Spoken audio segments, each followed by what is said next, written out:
acerca de cáncer de vejiga y de riñón. Adelante. Bueno, comenzamos por el cáncer de vejiga. En la epidemiología vamos a ver que es el segundo cáncer urológico más frecuente y la cuarta causa de muerte en varones. Tenemos diferentes tipos de tumores, como es el carcinoma ureterial, el carcinoma de células escamosas, adenocarcinoma, carcinoma de células pequeñas y sarcoma.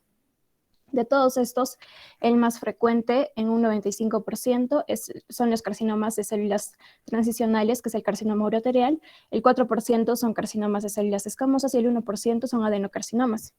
Dentro de los factores pronósticos, vamos a ver que va a depender del grado y tipo histológico y el estadiaje o nivel infiltrativo local. Uno de los factores más importantes también es el tabaquismo, junto con las anilinas en menor proporción y otros hidrocarburos aromáticos, fenacetinas y algunos agentes quimioterápicos como son la ciclofosfamida. Tenemos que ver que el adenocarcinoma va a estar asociado a la extrofia vesical y el carcinoma de células escamosas se va a asociar a lo que es la infección por esquizostoma haematobium. Incluso se dice en algunas bibliografías que puede tener relación con el PBH.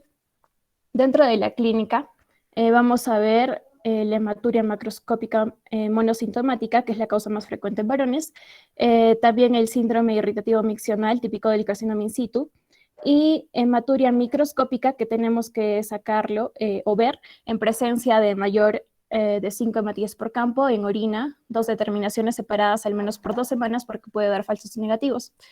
Eh, También tenemos síntomas sin hematuria, como son la poliaquiuria, disuria y tenesmo. Dentro de las metástasis que puede llegar a ser, las más frecuentes es a los huesos y pulmón, y con menos frecuencia al hígado y cerebro. Sin embargo, acá la clínica va a ser variada de acuerdo al órgano que afecte. Para hacer las pruebas diagnósticas, tenemos que informar acerca de en qué parte de la vejiga está ubicado el tumor. Por ende, debemos conocer las partes de la vejiga. Si nos ubicamos en la imagen, vamos a ver que el 1 es el trígono, el 2 es el orificio ureteral derecho, el 3 es el izquierdo, el 4 es la cara lateral derecha, el 5 es el izquierdo, el 6 es la cara anterior, el 7 es la cara posterior, el 8 es la cúpula, el 9 es el cuello vesical y el 10 es la uretra prostática. Siguiente, por favor. Bueno, dentro de las pruebas diagnósticas tenemos a la ecografía abdominal, que acá principalmente vamos a ver las lesiones en vejiga y riñones. Después a la cistoscopía, que es el gol estándar. Vamos a tener lesiones vesicales de menor tamaño y vamos a ver, vamos a localizar las lesiones y esto nos va a servir para el diagnóstico y estadificación.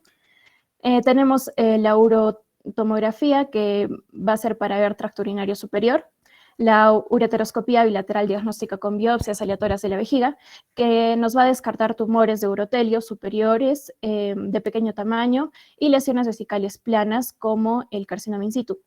Tenemos también la citología urinaria, donde vamos a ver que se ven células neoplásicas en orina procedentes del urotelio, más sensible en tumores de alto grado y también de carcinoma in situ. Esto lo podemos sacar junto con el hemograma, en especial pidiendo función renal, creatinina, para ver cómo se encuentra el riñón.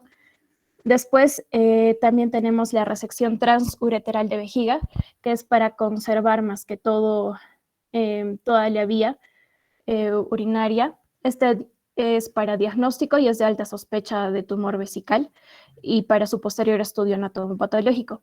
Después tenemos a la biopsia de uretra prostática, donde vamos a ver tumores en cuello, sospecha por carcinoma in situ y histología positiva en ausencia de tumor visible.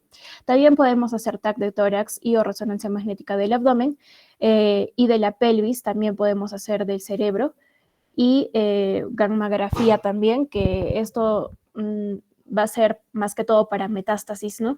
Y de acuerdo a la sintomatología del paciente. Eh, Ahora, como estas pruebas nos llevan al estadiaje, el estadiaje vamos a tener en 5 partes: estadio 0, que son tumores no invasivos; estadio 1, que el tumor va a invadir la capa más superficial de la vejiga, pero no invade el músculo; el estadio 2, donde el tumor va a invadir el músculo de la vejiga, que ya podría darse una metástasis, el estadiaje 3, donde el tumor va a invadir el tejido que rodea la vejiga y órganos vecinos como son próstata, útero y vagina. Y el estadiaje 4, que ya invade la pared propia de la pelvis y abdomen, afecta ganglios linfáticos, presenta metástasis a distancia a otros órganos del cuerpo. Hazle un clic más, por favor. Bueno, acá tenemos la clasificación en resumen, una agrupación con el TNM, donde vamos a ver que el TA y el TA, que va a ser el carcinoma papilar, y el TSI, que van a ser un carcinoma in situ. Estos dos son superficiales, ¿no? Después tenemos el T1, que invade tejido conectivo subepitelial, que es uno de los tejidos más superficiales de la vejiga, entonces por ende va a seguir siendo superficial hasta estadio 1. Después en estadio 2 ya tenemos al T2, que va a ser tumor que invade el músculo de la vejiga, por ende ya es infiltrante.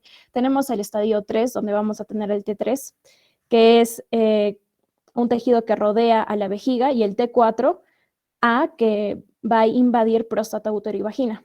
Después tenemos al estadio 4, donde tenemos al T4B, donde invade la pared pélvica o pared abdominal. Acá vamos a ver que a partir del estadio 2, ya para adelante, 3 y 4 van a ser infiltrantes y podemos tener una aplasia celular.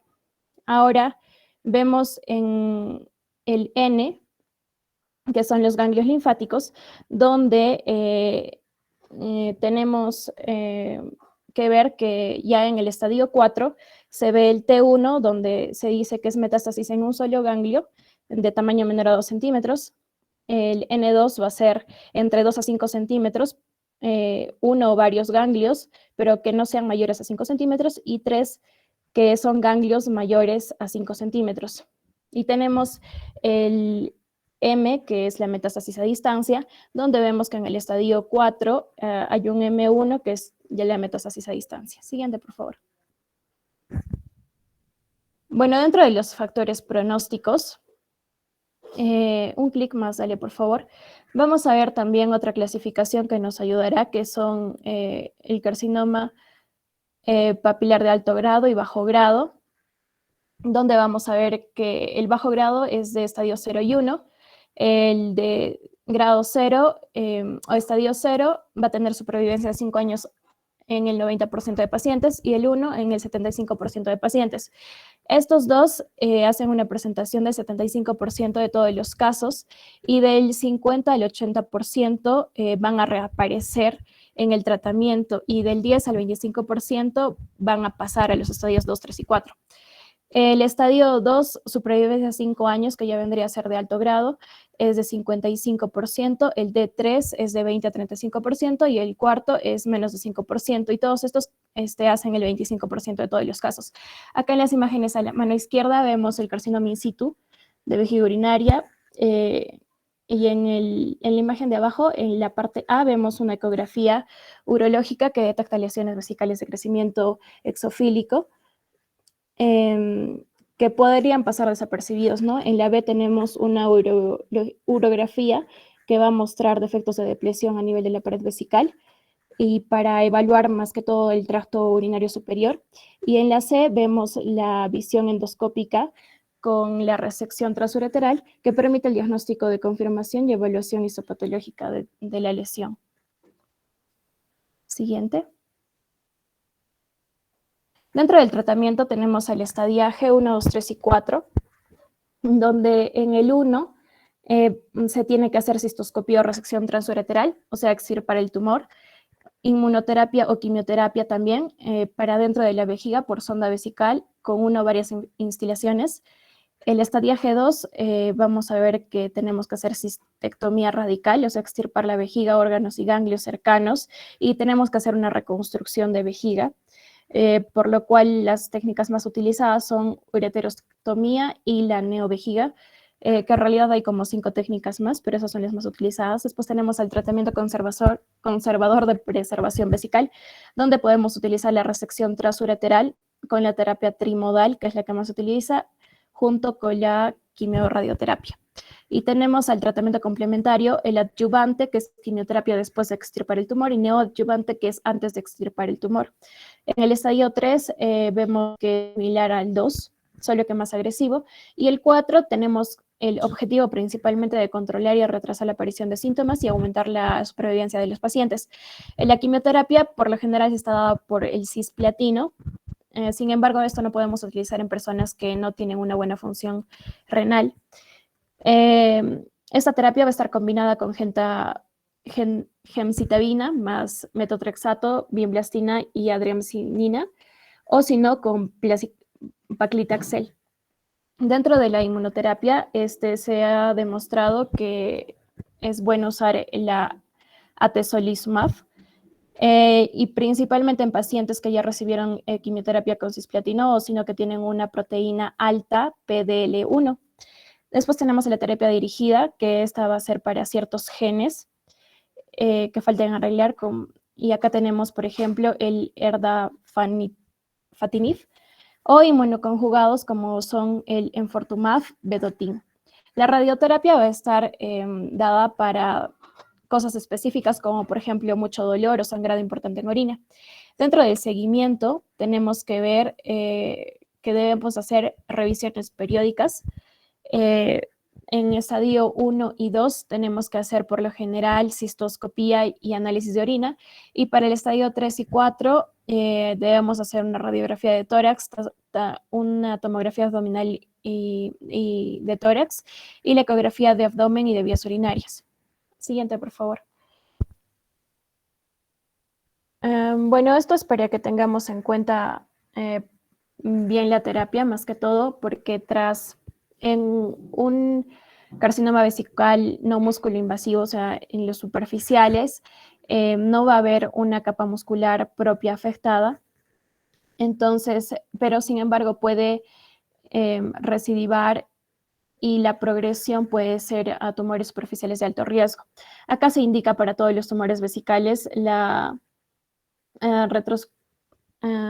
resecación transureteral, y tras esta resección se realizan instilaciones endovesicales con quimioterapia endovesical en el postoperatorio inmediato, donde vamos a destruir las células tumorales en suspensión, remanentes del lecho quirúrgico, y la recurrencia en esta es del 10%. Tenemos quimioterapia endovesical en el postoperatorio tardío, con los mismos medicamentos, mitomicina, epirubicina y doxorubicina, para tumores que ya están confirmados histológicamente de bajo riesgo, y estos tienen una residencia del 40%. Y tenemos la inmunoterapia endovesical en el postoperatorio tardío, donde vamos a ver que ya hay una confirmación del tumor, pero de alto riesgo, y esta va a recibir en 30%, igual que la tasa de progresión a enfermedad infiltrante. En raras ocasiones, los tumores superficiales no pueden controlarse mediante la realización de esta resección y precisan cistectomía. Acá podemos ver en las imágenes carcinomas superficiales, el papilar que crece verticalmente y el plano no invasivo que crece horizontalmente, ¿no? Siguiente. Bueno, acá tenemos los infiltrantes, donde ya van a alcanzar el músculo y lo van a sobrepasar incluso algunos. Esto es en el 30% de los casos, tiende a ser metástasis, por lo cual debemos pedir siempre tomografía abdominopélvico. En músculos, cuando el músculo no está metastatizado todavía, debemos hacer linfadenectomía pélvica, cistectomía radical, principalmente en varones, uretrectomía, cuando la biopsia uretral es positiva, y el carcinoma esté en la altura del ápex prostático, porque es el tratamiento estándar, y cirugía reconstructiva con las diferentes técnicas de derivación urinaria que ya mencionamos anteriormente, como las neovejigas. Y por ende debemos saber que la cirugía es el tratamiento curativo de elección y tiene una supervivencia global a 5 años del 50%, y esta va a aumentar del 5 al 8% si es que se le da una quimioterapia neoadyuvante con cisplatino en los tumores de T2 a T4 principalmente, y en caso de que la cistectomía, después de esta cistectomía encontremos tumores de T3 a T4, se hace una quimioterapia adyuvante, pero siempre y cuando no se recibiera la terapia neoadyuvante. Y las estrategias de preservación vesical, más que todo dadas por la resección en casos muy seleccionados. Después tenemos el músculo invasivo metastásico, donde se da tratamiento paliativo. De primera línea es la quimioterapia de combinación con cisplatino, y en pacientes que no son candidatos al cisplatino se da inmunoterapia con la proteína anti-PD, que son el pembrolizumab y atezolizumab, o también podría ser reemplazado por el carboplatino en caso de que tenga la proteína PDL1 negativa. Y el tratamiento de segunda línea es cuando el de primera línea no ha funcionado, entonces se le da la inmunoterapia anti-PD L1, que solo es ¿no? el pembrolizumab, atezolizumab. Y acá en las imágenes podemos observar el carcinoma papilar invasivo y el plano invasivo, ¿no? Siguiente, por favor. Bueno, ahora hablando de lo que es el carcinoma uroterial de la vía urinaria superior, vemos que este va a representar el 5% de lo que son los tumores uroteriales y va a tener un alto índice de recidiva. Los factores de riesgo vamos a tener dentro al abuso de analgésicos y la que es la nefropatía de los Balcanes. La clínica acá se presenta con una hematuria macroscópica monosintomática en la mayoría de los casos, y el dolor en forma de cólico nefrítico por obstrucción ureteral, por un coágulo o por el propio tumor o fragmento del mismo. El diagnóstico se va a realizar mediante la ecografía, que se va a corroborar por una urografía intravenosa. También se utiliza lo que es la urotomografía, la pilografía retrógrada, la uroterorenoscopía o nefroscopía y las citologías selectivas. En el tratamiento, acá se va a decidir por una cirugía radical mediante la nefroureterectomía con rodete vesical perimeático, y la cirugía conservadora en caso de que implique diálisis, ¿no? En pacientes monorrenos o con tumores bilaterales, o cuando haya imposibilidad de una cirugía por comorbilidades. Y las indicaciones selectivas cuando existe un tumor único que mida menos de 1 centímetro, de bajo grado citológico, de aspecto superficial, en ausencia de un tumor vesical concomitante, en pacientes que acepten un seguimiento estrecho. Siguiente, por favor.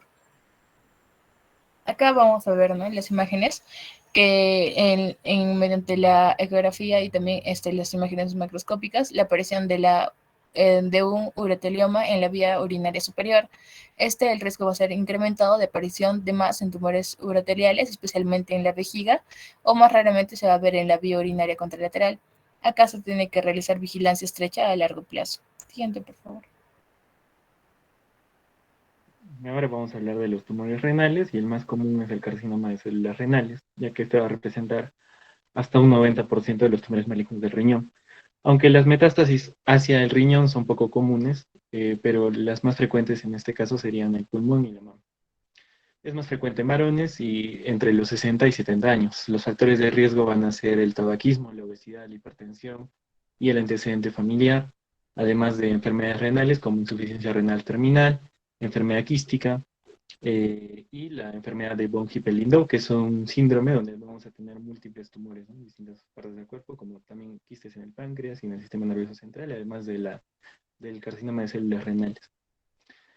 La anatomía patológica vamos a ver que son adenocarcinomas en el 85%, y lo que va a favorecer un mal pronóstico va a ser un grado celular desfavorable, hablando de la clasificación de forma, también la necrosis tumoral y la diferenciación sarcomatoide.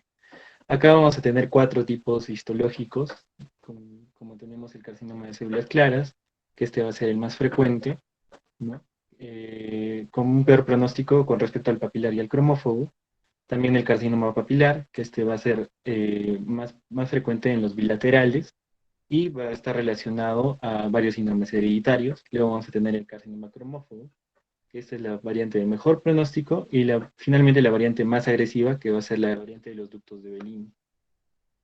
Con respecto a la clínica del cáncer renal, vamos a tener que en un gran porcentaje es asintomático, ¿no?, y es un hallazgo incidental, de hecho, por algún examen de imagen como una ecografía o una tomografía. Sí, en caso que sea sintomático, la triada va a ser el dolor en fosa renal con hematuria macroscópica, una masa abdominal palpable, pero esta triada vamos a ver que es poco frecuente en realidad. También se puede presentar con hipertensión arterial y varicocele por una compresión de la vena renal izquierda, en este caso.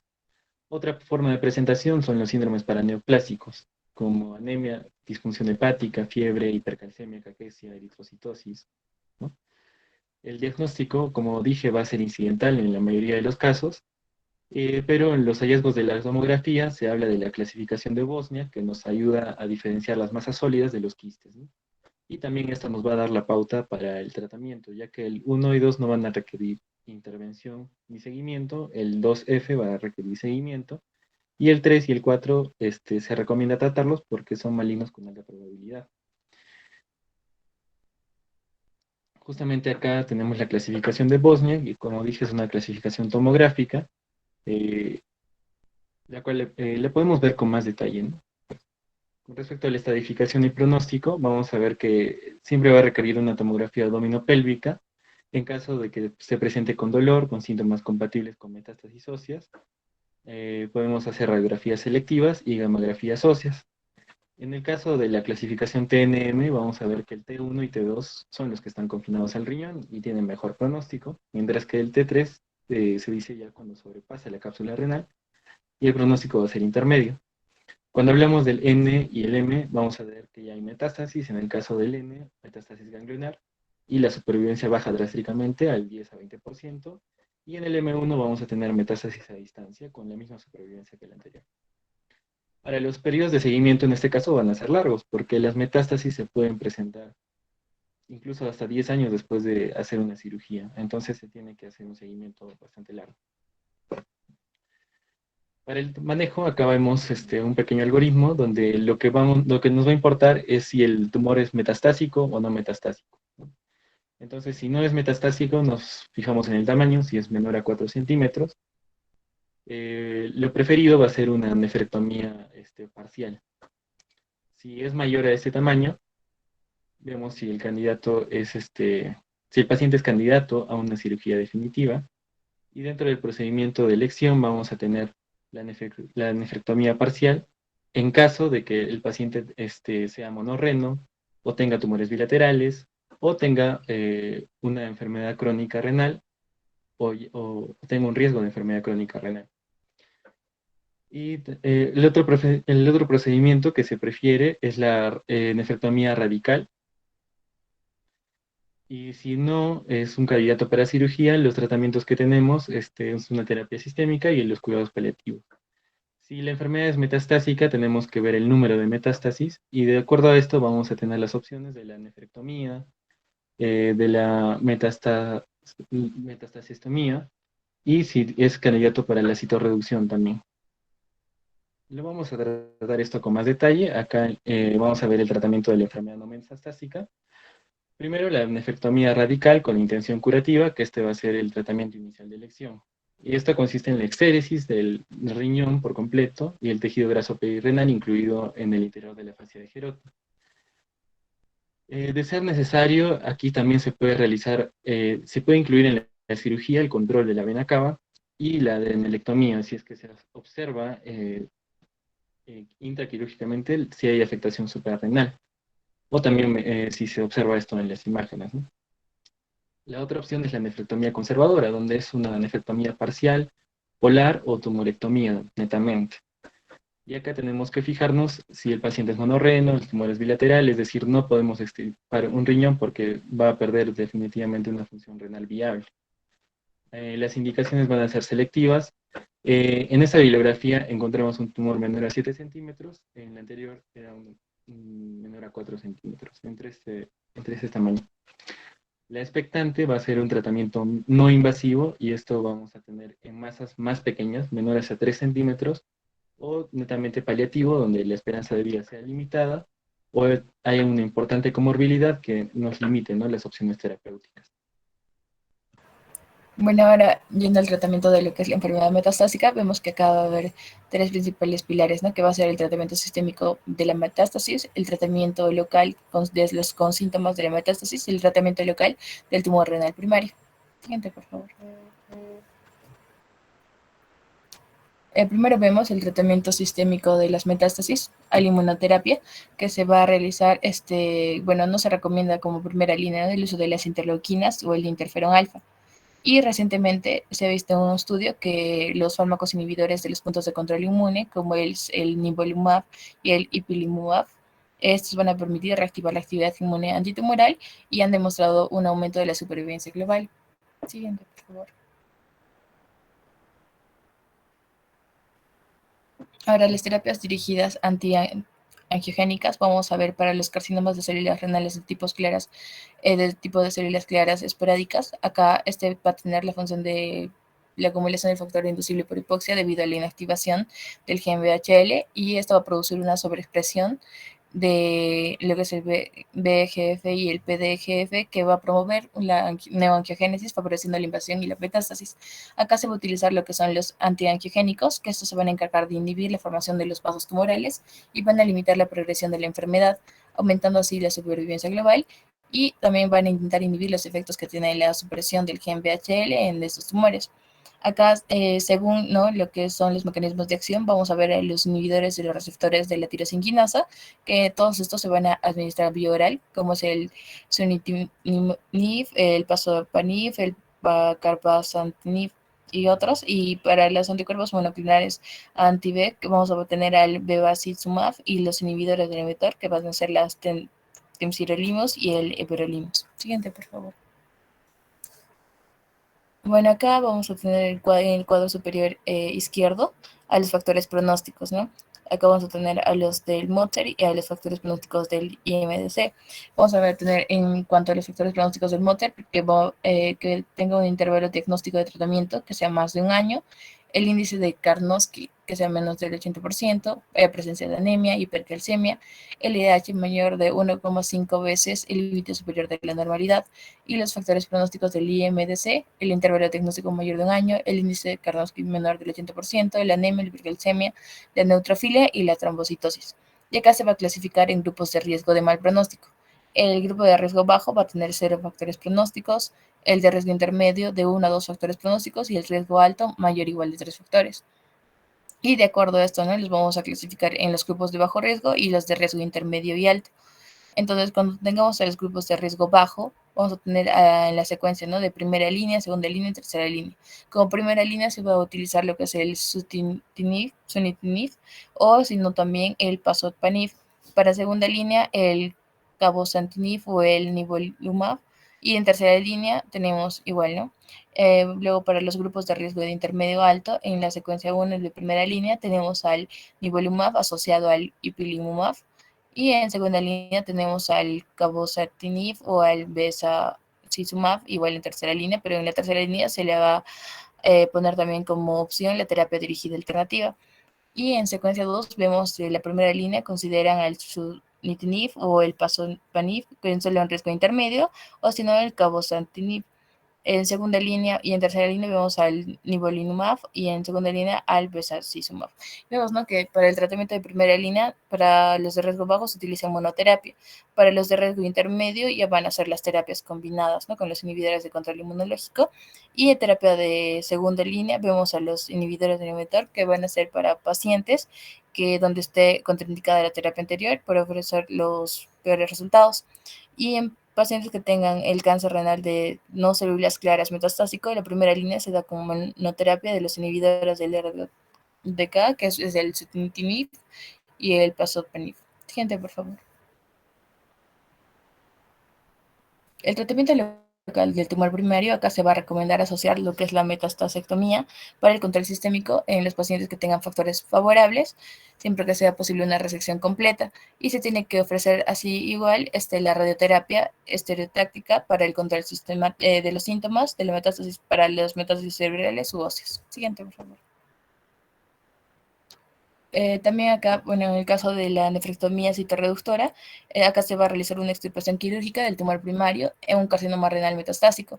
Este nos va a permitir mejorar el control de la enfermedad y se indica para pacientes con bajo y alto riesgo, que acaba de estar contraindicada, y se va a indicar en casos de carga metastásica baja, en pacientes con riesgo intermedio con tumor primario asintomático, que tras haber recibido tras haber tenido una buena respuesta al tratamiento sistémico, y en pacientes con riesgo intermedio con tumor primario asintomático previa administración del tratamiento sistemático.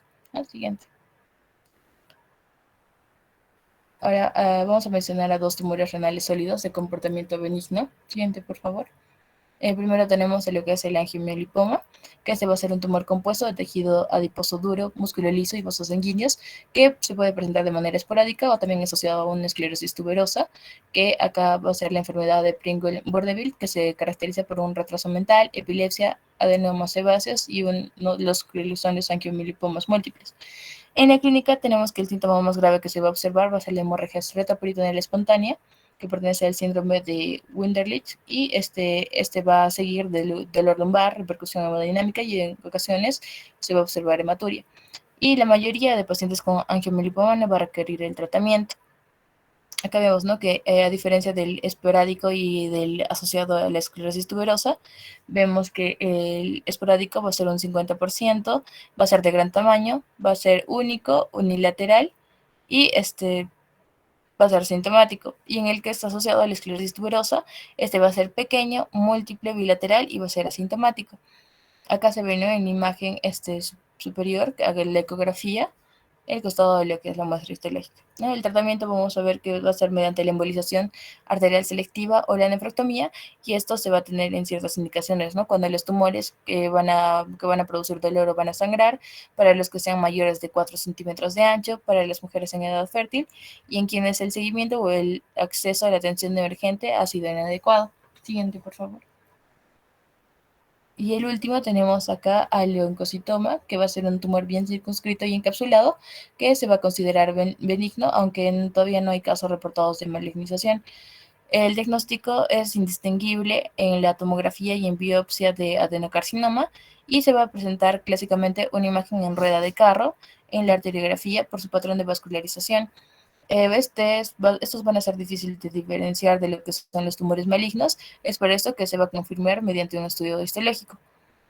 Acá vemos, ¿no?, en la imagen que este tumor va a ser de un color magenta y marrón con focos hemorrágicos sin necrosis. En la muestra histológica vemos que va a ser células dispuestas en islotes celulares rodeados de tejido conjuntivo laxo edematoso, y al microscopio electrónico vemos un citoplasma que va a mostrar abundantes mitocondrias. El tratamiento definitivo va a ser la nefrectomía radical. Siguiente, por favor. Eso sería todo, doctor. Gracias.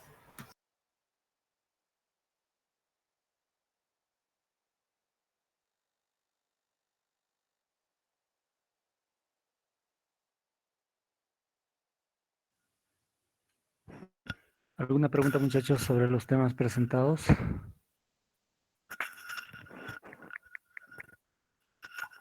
Chicos.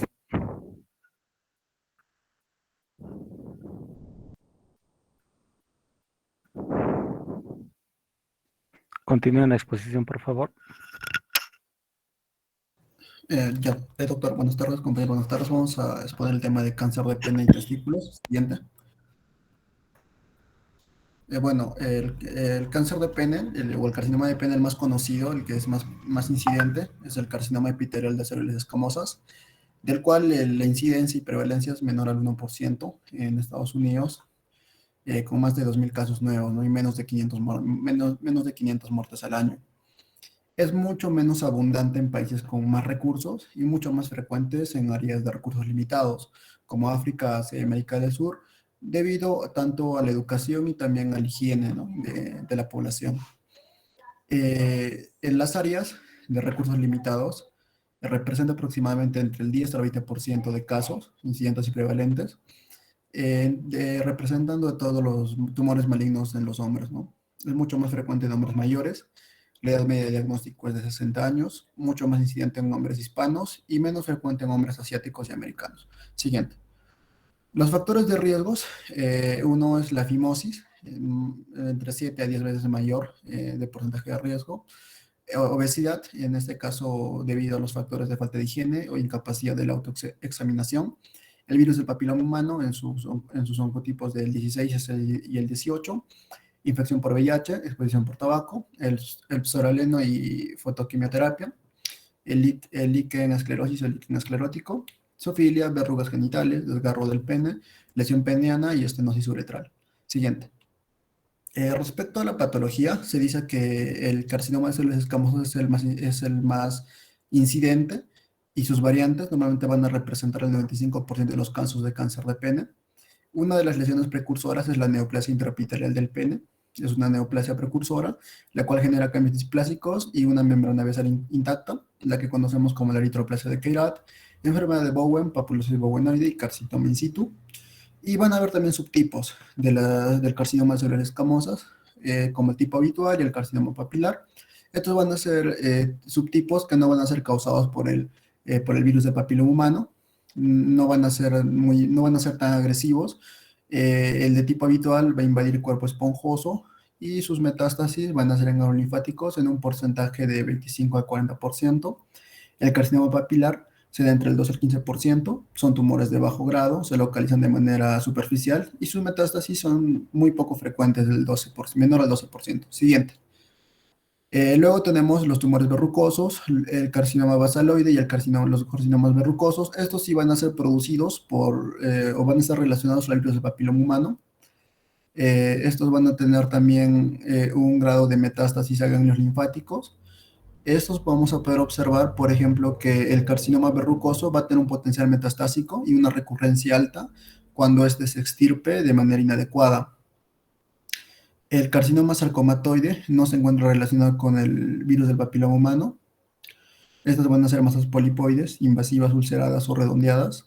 Estas sí van a presentar una invasión vascular y perineural con metástasis ganglionar en mayor frecuencia. Siguiente. Tenemos las alteraciones moleculares, vías asociadas al virus del papiloma humano, más relacionado al oncotipo de tipo 16. Esta infección va a dañar la capa basal del epitelio y se va a unir a través de las integrinas. Van a inocularse a través de traumas y más que todo traumas relacionados con las relaciones sexuales. En las vías no asociadas al virus del papiloma humano, de entre las causas tenemos el líquido esclerótico, la fimosis y la balanitis crónica. Estas van a generar una reacción inflamatoria que va a producir un daño del ADN y una inestabilidad genómica. La producción de la COX-2 va a generar producción de prostaglandinas y tromboxanos que van a producir proliferación y angiogénesis, ¿no? Y las vías inmunomediadas, ¿no? Los inmunosupresores solubles como la COX y la prostaglandina E2. También la sensibilidad del tumor a la destrucción por parte de los linfocitos T y las oncoproteínas virales del virus del papiloma humano van a ser importantes en el papel de respuesta al tratamiento respecto a los linfocitos T, ¿no? Siguiente.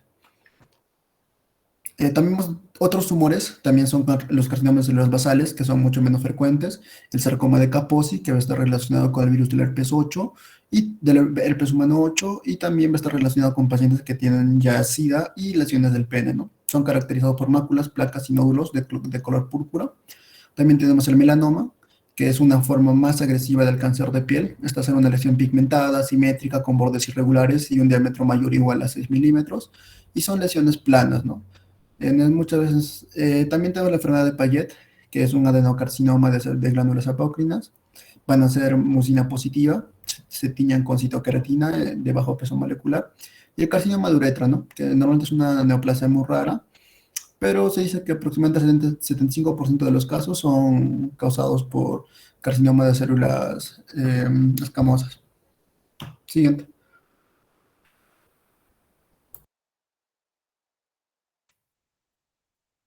Bueno, ahora hablando del diagnóstico del cáncer de pene, como ya explicó mi compañero, en la presentación clínica vamos a encontrar anomalías de la piel, ¿no? O alguna lesión palpable en el pene. Mayormente esto está ubicado o surge en lo que es el glande, en el surco coronal y en el prepucio. Estos se ven como una masa o una ulceración y estos también pueden estar o no asociados a infecciones secundarias, ¿no? En cuanto a la evaluación inicial, se tiene que sospechar en pacientes que son mayores, como ya mencionó mi compañero, y que tengan o presenten masa o una úlcera en el pene. También eso va a depender, o sea, la evaluación inicial va a depender de lo que va a ser la presentación clínica, ¿no? Vamos a ver aquí si es producido por una infección o si es maligno. En cuanto al diagnóstico definitivo, esto se realiza mediante una biopsia mediante un examen histopatológico, ¿no? Y bueno, el diagnóstico diferencial va a incluir también etiologías no infecciosas, inflamatorias, premalignas y malignas. En cuanto a la infección, el paciente va a presentar un eritema, hinchazón y secreción, y aquí está indicado un ciclo de antimicóticos, ¿no? O antibióticos por 4 a 6 semanas. Y bueno, los esteroides se tienen que aplicar solo si se ha confirmado por biopsia que es una lesión inflamatoria. Por ejemplo, un líquen escleroso, ¿no? En cuanto a lesiones sospechosas de malignidad y linfadenopatía asociada, se realiza lo que es una biopsia inmediata de la lesión en el pene, ¿no? Y si este es positivo, bueno, se indica lo que es una evaluación de los ganglios linfáticos regionales. Bueno, en cuanto a otros signos físicos o otros síntomas, por ejemplo, signos físicos como nódulos cutáneos, subcutáneos firmes en el sitio distante o caquexia, confusión, tos o dolor óseo, estos nos pueden indicar una metástasis, ¿no? Una metástasis a distancia o anomalías metabólicas asociadas, por ejemplo, una hipercalcemia y bueno, se tiene que hacer una evaluación completa, ¿no? De laboratorio y de imágenes, además de realizar lo que es la biopsia. Y bueno, si no se resuelven después de 6 semanas o que progresan en cualquier momento durante la terapia antibiótica o antifúngica, se tiene que realizar lo que es la biopsia. Bueno, la biopsia viene a ser una técnica, ¿no? Puede realizarse mediante técnicas de punción, de incisión o de escisión. En cuanto a la escisión, bueno, aquí las lesiones completas se pueden extirpar y cerrar con poca o ninguna alteración en la forma y la función del pene, ¿no? En cuanto al diagnóstico diferencial, encontramos lesiones malignas. En un 95% de los tumores de pene encontramos el carcinoma de células escamosas. Bueno, en las lesiones inflamatorias, debemos diferenciar las de psoriasis genital, un angioqueratoma, un líquen plano, en las lesiones infecciosas, un herpes genital, sífilis primaria, en lesiones premalignas como el condiloma acuminado, una eritoplasia de Queyras, ¿no? Una enfermedad de Bowen, una papulosis bowenoide, un líquen escleroso, leucoplaquia y un cuerno cutáneo. Bueno, en cuanto a la evaluación y estadificación, según el TNM, ¿no? Según el tumor, ganglio y metástasis, y también siguiendo algunas recomendaciones del conjunto estadounidense sobre el cáncer y la Unión para el Control de Cáncer Internacional. ¿No? Por ejemplo, en la categoría T, el TX viene a ser que no se puede evaluar lo que es el tumor primario. El T0 es sin evidencia de lo que es el tumor primario. El TIS vendría a ser, ¿no?, el carcinoma in situ. El TA, el carcinoma epidermoide localizado no invasivo. El T1 vendría a ser ya que hay un compromiso del glande, ¿no?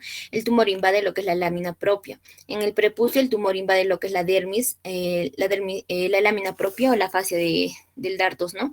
Y en el eje, el tumor invade el tejido conectivo entre la epidermis y los cuerpos independientemente de la ubicación. Todos los sitios con o sin invasión infovascular o invasión perineural y sea o no de alto grado, ¿no? El T1A viene a ser que el tumor no tiene invasión linfovascular o invasión perineural, ¿no? Y no es de alto grado, es decir, de grado 3 o un sarcomatoide. Del tipo T1B, el tumor exhibe invasión linfovascular y o invasión perineural, ¿no? O es de alto grado, es decir, grado 3 o sarcomatoide. Del T2, el tumor invade el cuerpo esponjoso, ya sea glande o el eje ventral, con o sin invasión uretral. El T3, el tumor invade los cuerpos cavernosos, aquí incluida la túnica albulgínea, con o sin invasión uretral, ¿no? Y el T4, el tumor invade estructuras adyacentes, es decir, el escroto, la próstata e incluso el hueso, ¿no? El hueso púbico. En cuanto a los ganglios linfáticos regionales N, encontramos a los clínicos y a los patológicos. En cuanto al N clínico, X, no se puede evaluar los ganglios linfáticos regionales, ¿no? El 0, no hay ganglios linfáticos inguinales palpables o visiblemente agrandados. El 1, los ganglios linfáticos inguinales unilaterales móviles palpables. En el 2, bueno, es móvil, ¿no? Palpable, mayor o igual a 2 ganglios inguinales unilaterales o ganglios linfáticos inguinales bilaterales. Y el 3 es una masa ganglionar inguinal fija, palpable o linfadenopatía pélvica unilateral o bilateral. En el patológico, PNX, no se puede establecer la metástasis en los ganglios linfáticos. El 0, sin metástasis en ganglios linfáticos. El 1, cuando es menor o igual a 2 metástasis inguinales unilaterales. El 2, cuando es mayor o igual a 3 metástasis inguinales unilaterales. Y el N3, cuando el N es de metástasis en ganglios linfáticos o metástasis en ganglios linfáticos pélvicos, ¿no? Bueno, en cuanto a la metástasis a distancia, el 0, el M0, es que no hay metástasis a distancia, y el M1, que hay una metástasis a distancia presente, ¿no? Bueno, aquí están algunos grupos de estadios pronósticos. El TIS, por ejemplo, cuando el T es in situ y el N es 0 y el M0, podría ser un grupo conocido como OIS, ¿no? 0 IS o el 0 in situ. Bueno, y más adelante voy a explicar este cuadrito. En cuanto a la evaluación del tumor, tenemos que realizar lo que es un examen clínico, ¿no? Una buena inspección visual y una palpación, y también lo que es la resonancia magnética nos va a ayudar mucho, y lo que es la biopsia, que vendría a ser nuestro diagnóstico, para realizar nuestro diagnóstico confirmatorio, ¿no? En cuanto a la evaluación de los ganglios linfáticos regionales, mayormente este va a afectar a los ganglios inguinales, luego seguidamente a los pélvicos y a los retroperitoneales. Bueno, en cuanto a la estadificación clínica, los factores que determinan la etapa ganglionar viene a ser la ubicación, el tamaño del tumor, la cantidad de ganglios linfáticos palpables y si dichos ganglios linfáticos son fijos o móviles, ¿no? En cuanto a los factores patológicos de estadificación, eso van a incluir el número de ganglios afectados, si hay o no extensión extraganglionar o metástasis en los ganglios linfáticos pélvicos. En cuanto a los factores pronósticos de supervivencia, aquí vamos a encontrar la presencia y extensión de la metástasis ganglionar, ¿no? Y va a haber una supervivencia de 5 años si no hay metástasis en los ganglios inguinales, ¿no? En un 85 al 100%,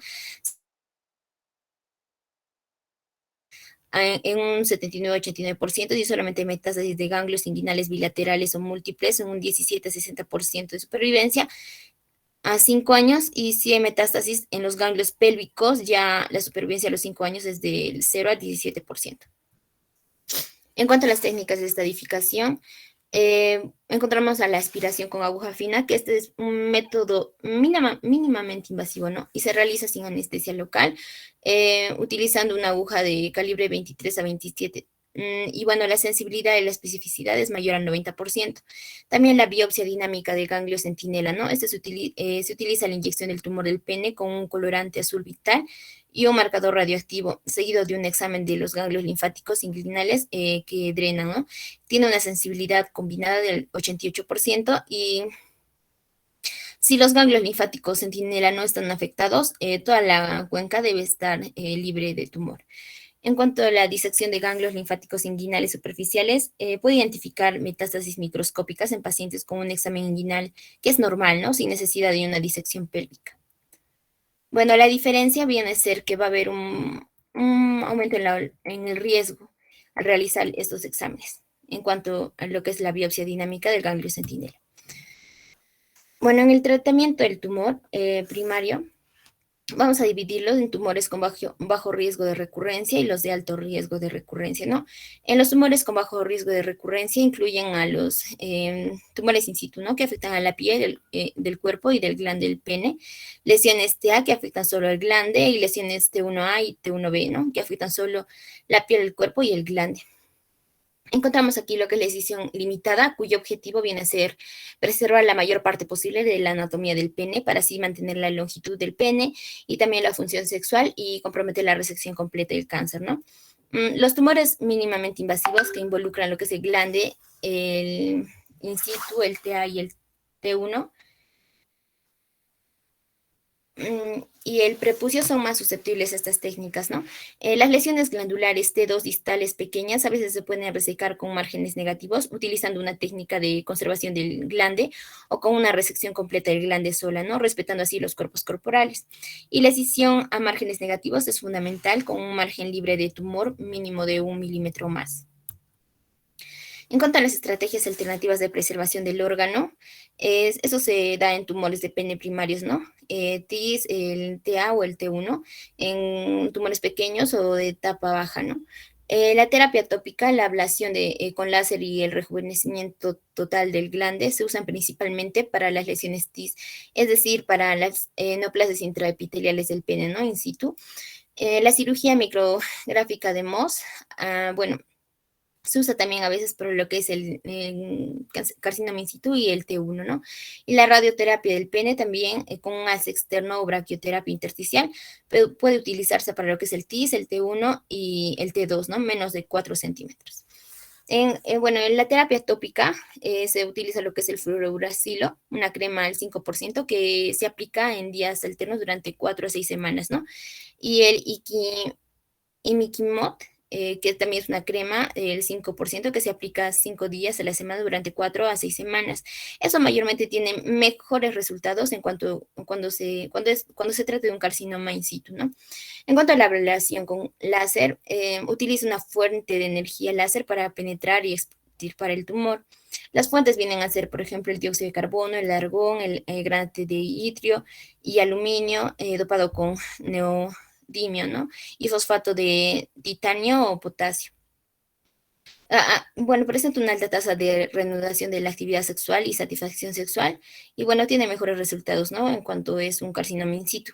Y el rejuvenecimiento total del glande elimina las capas de piel y lámina propia del glande hasta el cuerpo esponjoso, seguido de la colocación de un injerto de piel. Bueno, la cirugía micrográfica de Mohs es una decisión de capa por capa, ¿no? De la lesión del pene y se realiza en varias sesiones y proporciona una mayor precisión al tiempo que maximiza la conservación de los órganos. Y la radioterapia, bueno, se puede administrar mediante técnicas de braquioterapia de haz externo o intersticial. Y generalmente se necesitan altas dosis, ¿no? De esta radioterapia para erradicar lo que es el carcinoma de células escamosas del pene. Por ende, los pacientes van a presentar muchas complicaciones.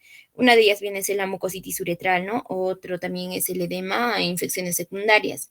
Y también se presentan lo que son complicaciones tardías, por ejemplo, las telangiectasias, discromías, necrosis superficial, estenosis uretral, formación de fístulas o estenosis del meato. En cuanto a los factores pronósticos de una respuesta deficiente, vienen a ser, por ejemplo, una dosis total de tratamiento inferior a 60 grays o un uso de fracciones diarias no inferiores a 2 gray. El tiempo de tratamiento prolongado superior a 45 días, un tumor de T3 o mayor, tumores mayores a 4 centímetros o alto grado de tumor, ¿no? Y bueno, la circuncisión viene a ser necesaria antes de realizar una radioterapia para así asegurar lo que es la exposición completa de lo que es el cáncer del pene y permite la resolución de cualquier infección superficial, ¿no? Y también previene lo que es la maceración y el edema prepucial. En cuanto a los tumores de alto riesgo de recurrencia, vienen a ser tumores mayormente voluminosos, ¿no? De T2 a T4, y la mayoría de esos pacientes van a requerir de una amputación de pene y no son candidatos para una excisión limitada o preservación del pene, ¿no? En cuanto a la amputación del pene, se va a incluir la extirpación parcial o total del pene y este va a estar determinado por la ubicación y la extensión del tumor primario. En cuanto a la amputación parcial, bueno, aquí encontrar la extirpación del glande con o sin una parte de los cuerpos cavernosos subyacentes, ¿no? Y se realiza para tumores invasivos distales en situaciones en las que la reserción del tumor puede dejar al paciente con una suficiente longitud del pene para permitir así lo que es la micción, ¿no? En cuanto a la amputación total, este va a implicar lo que es extirpación del glande y la mayor parte, ¿no? De los cuerpos corporales subyacentes. Y la uretra se saca sobre el perineo con una uretrostomía para así facilitar también lo que es la micción en una posición sentada. Y esta está indicada si el tumor no se puede controlar mientras se respeta lo que es la longitud suficiente para que el paciente se pare y orine, ¿no? Y bueno, lo que mayormente se realiza viene a ser lo que es la penectomía parcial. Bueno, un resumen aquí del tratamiento en la etapa, según la etapa, ¿no? Si es una TIS, una TA, una T1A, se recomienda lo que es la cirugía con láser, ¿no? Una cirugía con láser con dióxido de carbono, el ND Young o el surfacing del glande, ¿no? O una cirugía micrográfica de Mohs o una terapia fotodinámica. Si es una T1B, una T2 en el glande, una glandectomía parcial o total, una T2 una invasión, con una invasión cavernosa, una penectomía parcial, y una T4 una quimioterapia adyuvante más una penectomía total, ¿no? Y una evaluación de una radioterapia externa.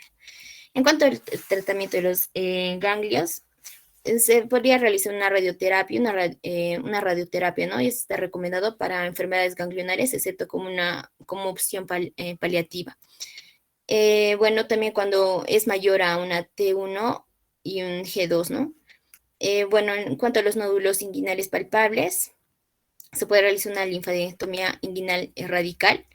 En cuanto a ganglios pélvicos, ganglios linfáticos, una linfadenectomía pélvica ipsilateral, si dos o más ganglios inguinales están involucrados en un lado, ¿no? O si se forma una metástasis ganglional extracapsular. Y bueno, una radioterapia no es recomendado para enfermedades ganglionares, excepto como una opción también paliativa, ¿no? Y bueno.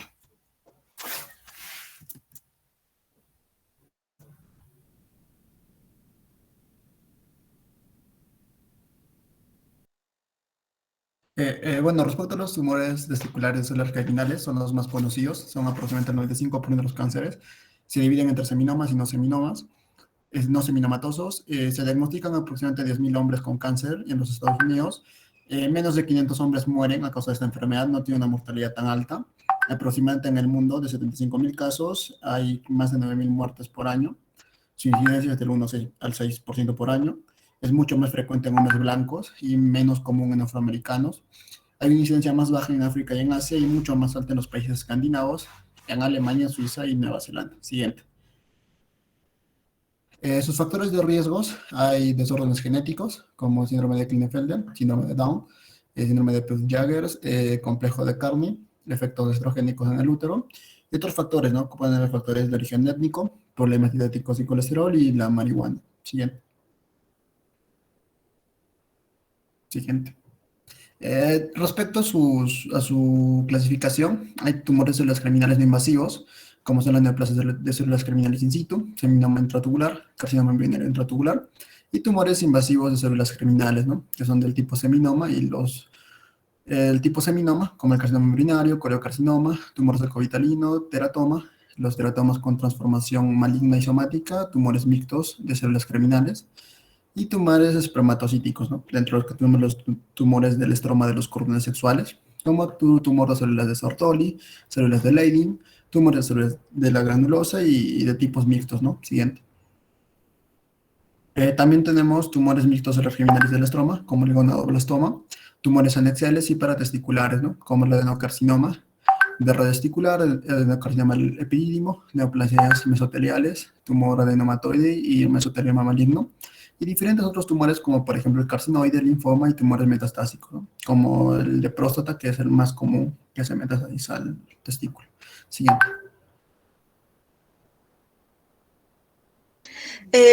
Continuamos con el estadiaje. Como sabemos, la clasificación TNM, a la cual hace referencia el T al tumor en el ganglio y M hacia la metástasis. Siguiente, por favor. Siguiente, por favor. Ya, entonces vamos a ver que esta clasificación se va a agrupar, ¿no? Y se va a clasificar en un estadio 1, estadio 2 y un estadio 3. Siguiente, por favor.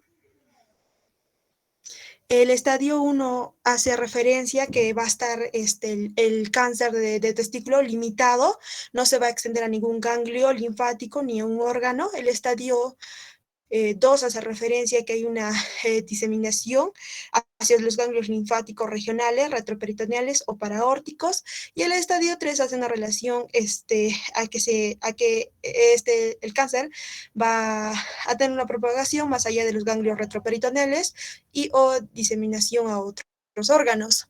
Ahora, como bien mencionó mi compañero, tenemos tipo seminoma y no seminoma en un cáncer de testículo. El seminoma da en pacientes de 40 a 50 años, en cambio el no seminoma en pacientes de 15 a 30 años. La evolución en un seminoma es lenta, es En cambio, la no seminoma se crecen y se diseminan más rápidamente. El tratamiento en un seminoma es de radioterapia en comparación con un no seminoma en la cual se hace una quimioterapia, que es mucho más eficaz en este tipo de tumor.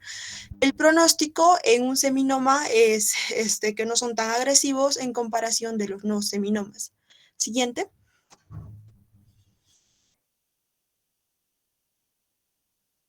Bueno, con respecto al diagnóstico, vamos a ver que la neoplasia sólida más frecuente se da de los 20 a 35 años, lo que nos hace referencia que dentro de los tipos de cáncer de testículo tenemos que el no seminoma es el más frecuente. Vamos a ver que es una masa testicular indolora. Debido a que es indolora, suele tener un diagnóstico tardío porque el paciente pues no se da cuenta. El paciente describe que tiene una sensación de peso en los genitales, un aumento del tamaño del testículo. El diagnóstico y el tratamiento oportuno de este cáncer testicular hace que la curación sea efectiva.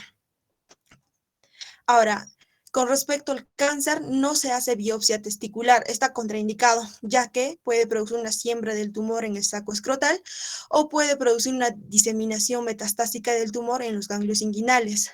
¿Cómo se hace el diagnóstico de un cáncer testicular? Pues se hace una ecografía escrotal bilateral, la cual va a detectar lesiones, ¿no? Desde 1 a 2 milímetros. La ecografía no sustituye al examen físico. En un seminoma se van a ver lesiones hipoecoicas bien definidas sin áreas quísticas. En cambio, en un no seminoma se ven márgenes indistintos, áreas quísticas, se ven calcificaciones y no son homogéneos. Ahora, también podemos hacer una tomografía computarizada, la cual se va a hacer de abdomen y pelvis. Esta es de elección para ver el retroperitoneo y obviamente para ver si hay una metástasis en los ganglios, ¿no? Retroperitoneales. Ahora, para saber realmente si hay una metástasis a este nivel, a nivel de los ganglios retroperitoneales, lo que se hace es una disección de los ganglios retroperitoneales. Siguiente. Los marcadores tumorales, tenemos 3 tipos de marcadores: la alfa-fetoproteína, la beta-gonadotropina coriónica humana y el lactato de deshidrogenasa. El AFP es elevada en un tumor, en el tipo no seminoma, tiene una concentración de 10 nanogramos por mililitro. El beta-HCG está elevado en los 2 tipos, tanto en el seminoma y en el tipo no seminoma. Y el lactato de deshidrogenasa es importante en el pronóstico y refleja la carga tumoral, ¿no? La tasa de crecimiento y la proliferación celular. Ahora, los marcadores tumorales séricos son útiles en el momento del diagnóstico, en el pronóstico, pero su utilidad principal es en el seguimiento del cáncer. La orquiectomía inguinal radical nos permite la evaluación histológica del tumor primario y nos proporciona el control tumoral, por lo que les vuelvo a recalcar que nunca se debe hacer biopsia, ya que si queremos hacer una evaluación histológica, lo que se debe hacer es una orquiectomía inguinal radical. Siguiente. El tratamiento va a depender si es seminoma o no seminoma. El seminoma en el estadio 1 se puede tratar con una orquiectomía y suele ser curativa. En el estadio 2 depende de la extensión de la afectación.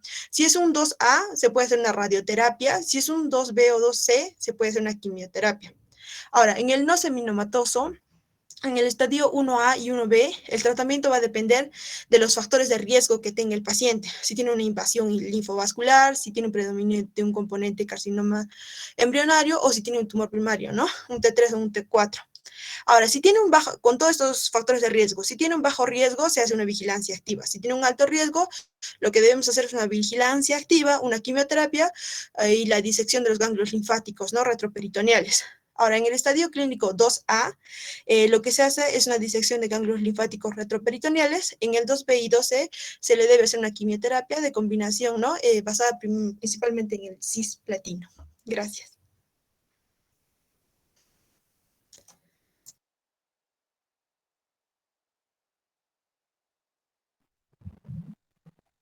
Chicos, ¿alguna pregunta sobre las exposiciones?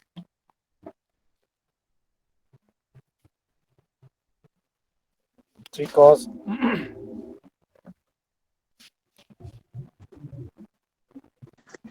Creo que ninguna, doctor. Ya, para la siguiente. Siguiente clase entonces nos queda cáncer de próstata y trasplante renal, ¿cierto? Sí, sí, doctor, esos dos temas. Ya, listo muchachos, nos vemos entonces la próxima semana en las clases. Sí, cuídense por favor. Gracias, doctor. Buenas tardes. Buenas tardes. Súper bueno.